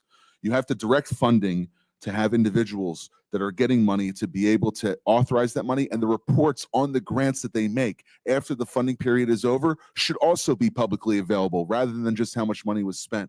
In addition to that, there is many other individuals and partnerships that go beyond USAID. For instance, foundations supporting extremists, persistent lapses in sanctions enforcement, and also potential violations of U.S. criminal statutes. The report that we put out suggests that funding streams may have contravened laws prohibiting material support to terrorism, sanctions violations, fraud, and false statements, both by the grantees and some of the grantors. Well, I appreciate the testimony from both of you all today and for all witnesses for appearing before the committee. Ultimately, I think what the chairwoman's been trying to do through these hearings is try to ensure that American taxpayer dollars are protected and used to the betterment of American citizens and our interests here in our country, and they're not wasted. And if I could just spend, Madam Chairwoman, the last 20 seconds of my my questioning today, noting that we in our committee should have a decorum, and the other side, after our last committee hearing, which should have been a bipartisan issue, talking about waste, fraud, and abuse within government programs going out the door. Shortly after that hearing, one of our committee members called for real weapons to be brought to this political debate. And I think that's atrocious. I think that's egregious. And I would just like to note, I will reclaim my time, but I'd just like to note, Madam Chairwoman, that I think You're not recognized, Ms. Stansbury. You're not recognized. Miss- and you're spreading lies. You're not recognized, Ms. Stansbury. so. Thank you. I will just close by saying we should have more decorum in this and expect it, especially from the American taxpayers who are paying our salaries to be here. Thank you. Thank you. And I do want to agree with that. There was a member of this committee that went on CNN and said it's time for actual weapons to be used. That is documented. It's on video, and we will not tolerate that type of language and calls for violence on this committee. I now recognize the gentleman from Texas, Mr. Gill, for 5 minutes. Thank you, Madam Chairwoman, and thank you so much for holding this hearing today. We've heard throughout this hearing a bit more of the same shrill calumny against President Trump and Elon Musk that we've been hearing for months now. But I am happy that a few of our colleagues did concede that we need more oversight and auditing of our foreign aid. I'd like to remind them that every time Republicans try to do that and audit where government money is going, they try to stonewall us. So I hope that they will get on board with protecting the American taxpayer. I think as it relates to foreign aid, to the extent that we do engage in foreign aid, it of course should advance American strategic geopolitical interests, our commercial interests, and of course should help ameliorate major humanitarian crises. But it ought to be rooted in realism, which is a recognition that we have strategic interests abroad that we ought to advance. And it ought to be rooted in a rational conception of the way the world actually is, and not the way that some leftist secular bureaucrat at USAID believes the world should be. I think that forcing transgenderism and novel sexual fetishes on more traditional cultures does not advance American interests. It alienates the United States on the world stage. We've also seen USAID money going to oppose many of our allies abroad. Madam Chair gave a few examples, and I'll give a few more here. We've seen USAID money funding efforts to influence elections in India against Prime Minister Modi. We've seen our ally Hungarian Prime Minister Viktor Orban accusing USAID of funding left-wing media outlets that are opposing him. We've seen USAID give $12.5 million just last year to the American Near East Refugee Agency, whose staff openly called for violence against Jews. The refugee agency also funded projects of the Unlimited Friends Association, which is a proxy organization for Hamas. This is not advancing our strategic interests abroad, and these are not promoting American values. Mr. Unger, I've got a couple questions for you. You've mentioned USAID as representing American ideas in action. Is that right? Yes. Do you believe that spending over $3 million for being LGBTQ in the Caribbean is a reflection of American ideas in action? I believe that the programs that are focused on global Just health and yes or food no is security, fine.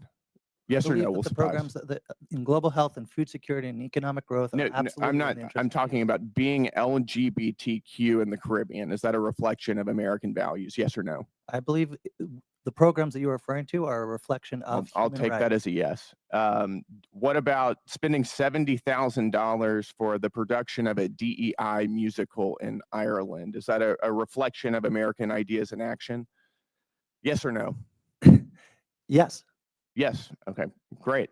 Do you think that spending $2 million for sex changes and LGBTQ activism in Guatemala is a reflection of American values? The information that you are using is Yes or so no? faulty that it doesn't It's even a yes or no describe the question. USAID projects. No, that is a direct description of what we're spending our tax dollars. Do you think that sex that- changes and LGBTQ activism in Is that what you're- Guatemala is that coming is an from accurate Doge? reflection of American values abroad? Is It's a that yes or data no coming question. from Doge? Is that a yes or a no? What I want to understand This is the a data yes or coming no from question. Doge? Because they counted the same I'll take USAID that as program you're 3 not going to times. filibuster. Reclaiming my time here. We'll go to another one. How about $1.5 million to promote job opportunities for LGBTQ individuals in Serbia? Is that a reflection of American values? Providing job opportunities for allies around the world is absolutely in the interest of the American people. Well, I would like to maybe challenge you if you really believe in promoting DEI. I've got about 20 seconds left. Then, in giving jobs to somebody based on their minority status or the color of their skin or their sexual proclivities, you might want to consider stepping down from your job and giving it to somebody who has more minority points than you do. Well, if that were what with that, I DEI is yield. about, My time maybe is I would, over. but it's I'm not what yielding. it's about. I now recognize the gentleman from Texas, Mr. Fallon, for 5 minutes. Thank you, Madam Chair, and my colleague from Texas did a very good job. Listen, the sky is falling. We hear it now, and not just in the DOGE subcommittee, but we hear it in oversight from our friends across the aisle. The sky's falling. The world's going to end. People are going to die. And then when they say Elon Musk's name, it's never Elon Musk. It's Elon Musk. reckless gutting of the federal workforce and this hyperbolic fear mongering is brought to you by the American left. And why I ask, and so many others, the Doge Committee Dems are using this, quite frankly, sloppy, lazy, wildly inaccurate, and really boring rhetoric.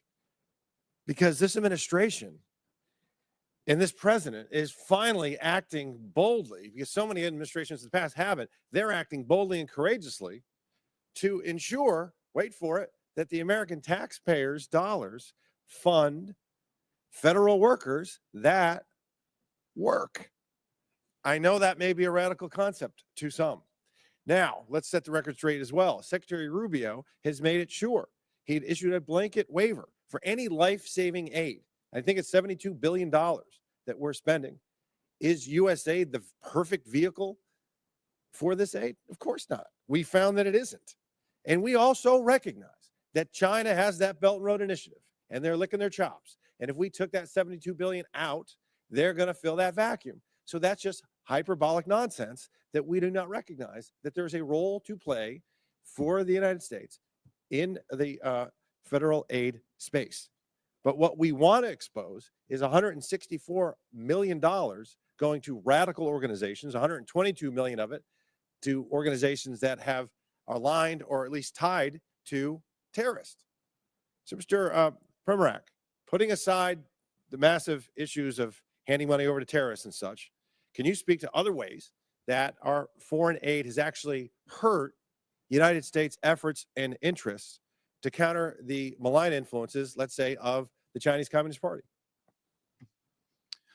Our aid has created an international aid dependency. It's become international welfare. We need to put terms on these programs.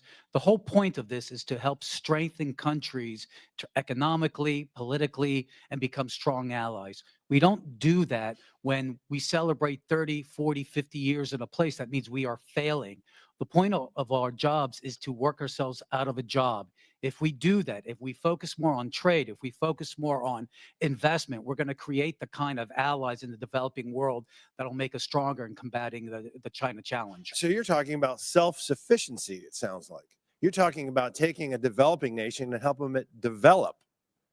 And that's what they want. One of the countries that come to mind, for instance, that had a successful journey over the last 60 years is like a Singapore. They don't need foreign financial aid from the United States. They're a wealthy city-state now, are they not?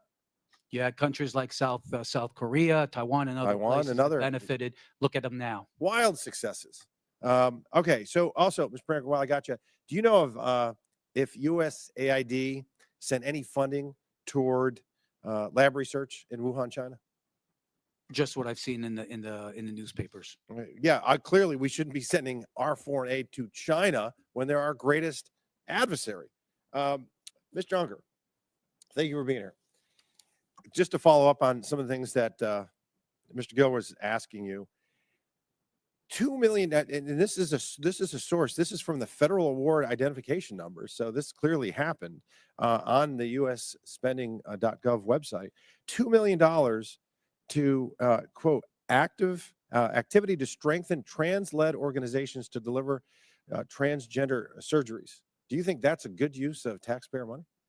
I defer to Congress, sir. If Congress appropriated the money that's and not was what I asked. notified about the Do you program, think, Mr. then Unger, I do you believe think it's in a the good- interest of the do you American think it's a good people. use of taxpayer money?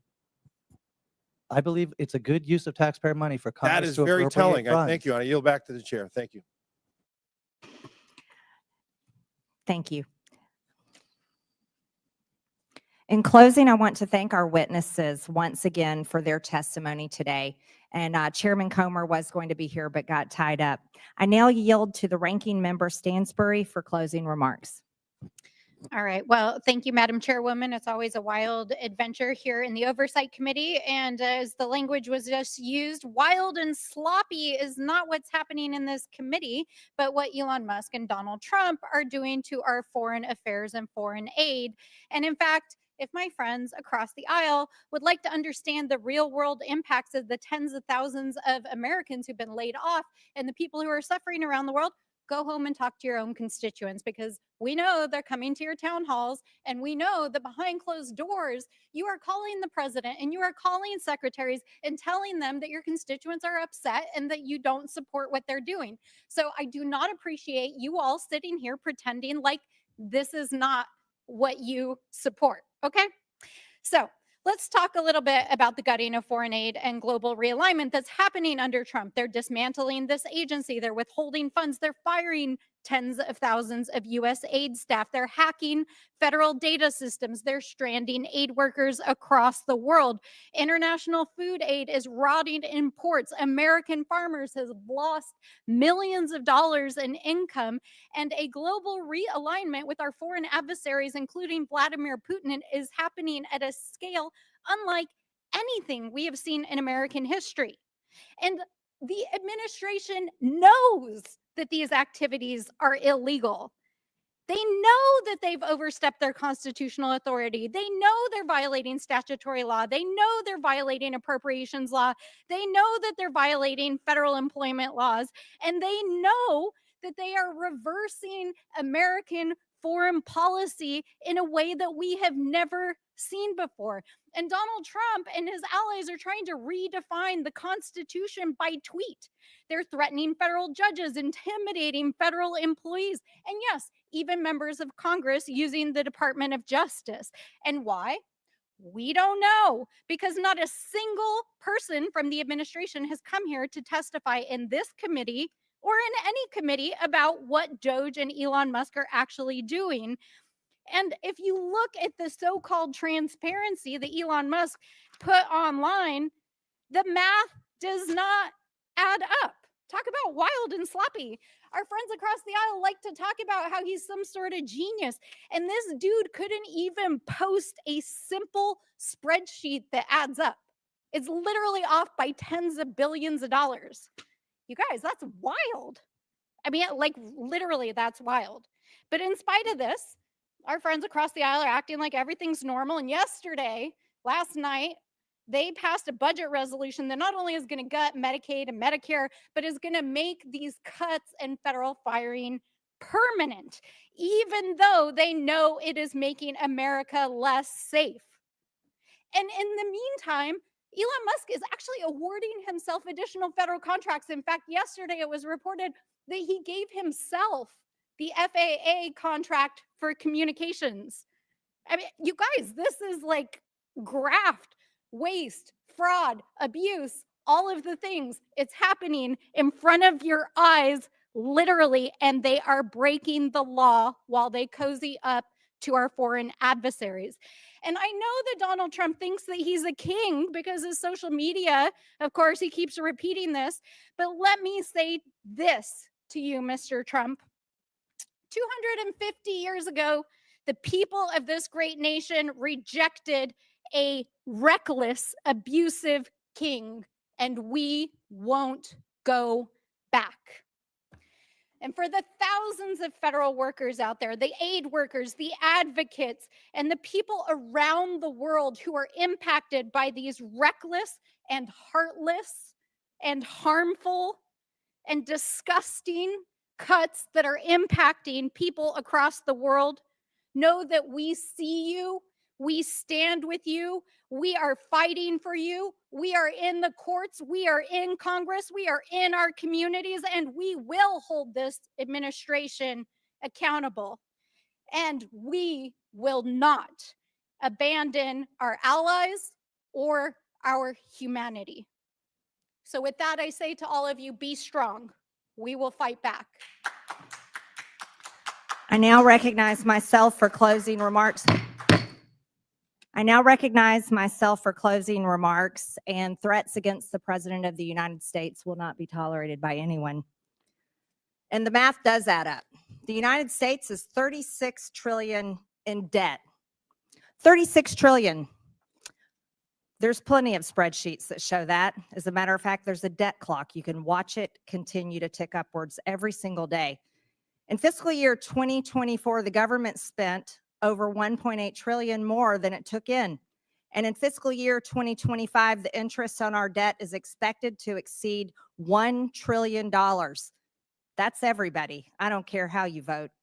The American people do not want to continue to fund these propaganda campaigns, regime changes, terrorist, LGBTQ initiatives, diversity, equity, and inclusion, and other Democrat globalist initiatives. And even if the people did want to continue supporting such causes, guess what? They can support them with their own money through private donations. Because the reality is, everyone, we are flat out broke. If the US government operated like any other private business, which it should, by the way, it would be completely bankrupt and it would be out of business. Last year, we spent almost $2 trillion more than we took in. The United States government is not a charity, and it is not to be used and abused by the bureaucracy to implement the far left's agenda and impose it on the entire world. Again, 96% of all political contributions from USAID employees go to Democrat Party candidates or PACs. Perhaps that's why we're hearing all the complaining. The revolving door between USAID employees and NGOs that receive USAID funding is undeniable. Maybe we should consider investigating whether USAID funding has made it back to Democrat campaigns. Has it affected elections? The real questions the American people deserve to know answers to are these. Why are we funding 9 out of 10 news outlets in Ukraine? Why was former USAID Administrator Samantha Power visiting Hungary for the purpose of strengthening democratic institutions when Hungary is a country that is strongly democratic and members of the EU and NATO? Why was USAID co-funding joint programs with George Soros's Open Society to promote radical social agendas throughout the developing world? Why is USAID involved in the canceling of elections in Romania? Why is USAID involved in funding court changes in Albania that resulted in the prosecution of the Albanian opposition leader? Why is USAID funding censorship laws in Brazil to silence Bolsonaro? Why is USAID involved in funding the Syrian civil war? What we have learned here today is that USAID has been used as a tool by Democrats to brainwash the world with globalist propaganda to force regime changes around the world. But if USAID funded terrorism that resulted in the death of Americans, then this committee will be making criminal referrals. Lastly, if this is the funding that has come from the USAID, the United States Agency for International Development needs to be abolished. With that and without objection, all members have 5 legislative days within which to submit materials and additional written questions for the witnesses, which will be forwarded to the witnesses. If there is no further business without objection, the subcommittee stands adjourned.